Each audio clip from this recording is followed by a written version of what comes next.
recommending that fully vaccinated people wear masks and avoid large gatherings when out in public. So what's the big difference here between indoors and outdoors when it comes to what you can and can't do? Well, that's a great question. And we know that from all the conversation we've had in the last year, that outdoor obviously is much safer than indoor. Remember, when the numbers started to climb up, it was because we were putting a lot of lockdown and people were at home. Ventilators were on, air conditioning was on, and as a result, we saw the numbers ramping up. So if people are really outdoor, let's say like you're by the beach or in a park and there's not a lot of crowd and there's air breeze going on, you don't necessarily need to wear a mask because it doesn't help you much. But of course, if you're in a very busy subway with a lot of people impacted in the same place, I think wearing a mask is absolutely helpful. So common sense plays a big role in medicine, and that's always been the case.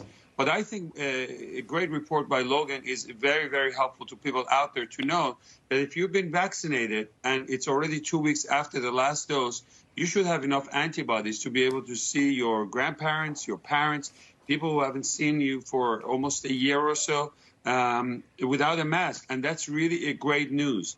On the other hand, as you mentioned, this can incentivize people to really go get the vaccine. We've seen so far the vaccine have been safe, besides like some local side effects, muscle pain, headaches, low-grade fevers. For the most part, people have done well. So this is an individual discussion. They need to think about the pros and cons and make a decision. Yeah, but definitely some motivating messaging that would encourage people to get the vaccine. Again, this sort of push to back to normal life, seeing those grandparents being able to hug your loved ones if you hadn't been doing that already.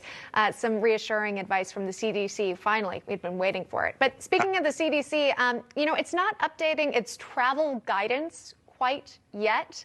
I know a lot of people, potentially they've got some plans or travels coming up. Do you think we could expect to hear from the CDC in an official capacity when it comes to recommendations about traveling anytime soon? Well, if you recall from our conversation that we had sometime in November or December of last year, we talked about the fact that by January and February, we're going to turn the corner, and by April or May, that was our discussion. And you said that, Dr. Somali, I'd love to really see that happening. And we see that the airlines are opening up, more people are traveling, and we are going to get more good news about opening up our country over the next few weeks and months. So I think by April or May, you're going to see the CDC guidelines to come. As more states are opening up and getting rid of these mask mandates, it almost like pushes CDC and other agencies to really look and see how effective these policies are. You have Florida's and other states that have been doing quite well. Their economy is booming. The restaurants are open. And you see a lot of these blue states like New York and Chicago and other places where the economy is really suffering. And they can look at those examples and say it's time.